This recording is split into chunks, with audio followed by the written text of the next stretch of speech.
Hello everyone, welcome to V vlogs. ఈరోజు veg pulao ఎలా చేసుకోవాలో చూపిస్తా. దీనికోసం ముందుగా స్టవ్ పైన ఒక గిన్నె పెట్టేసుకొని ఒక 5 టేబుల్ స్పూన్లు నెయ్యి వేసుకొని మన ఇంట్లో ఉండే స్పైసెస్ అన్నీ కూడా వేసేసుకోవాలి.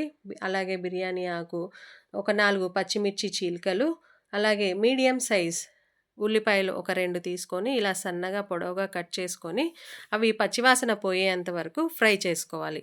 ఇలా ఫ్రై చేసుకున్న తర్వాత కొద్దిగా ఒక గుప్పెడంత పుదీనా తీసుకోవాలి. అవి మొత్తం క్లీన్ చేసేసి మంచిగా అందులో వేసుకొని తర్వాత కొద్దిగా జీడిపప్పు, కొన్ని బీన్స్ ముక్కలు, అలాగే కొన్ని క్యారెట్ ముక్కలు కూడా వేసుకోవాలి. క్యారెట్ ఇలా పొడవుగా కట్ చేసి వేసుకోండి, చాలా బాగుంటాయి. అవి కొద్దిగా ఫ్రై అవ్వనివ్వాలి.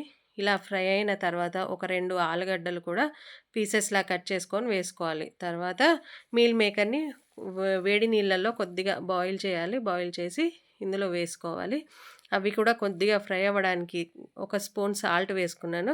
అది కొంచెం ఫ్రై అయిన తర్వాత 1.5 టేబుల్ స్పూన్ అల్లం వెల్లుల్లి పేస్ట్ వేసి అది కూడా పచ్చివాసన పోయేంత వరకు ఫ్రై చేసుకోవాలి. ఇలా కొద్దిగా ఫ్రై అయిన తర్వాత అందులో కొద్దిగా గరం మసాలా వేసుకొని మనము ముందుగా నానబెట్టి పెట్టుకున్న బాస్మతి రైస్ ఉన్నాయి కదండి, ఆ బాస్మతి రైస్ కూడా ఇందులో వేసేసి ఒకసారి అలా కలిపేసి వాటర్ పోసేసుకోవాలి.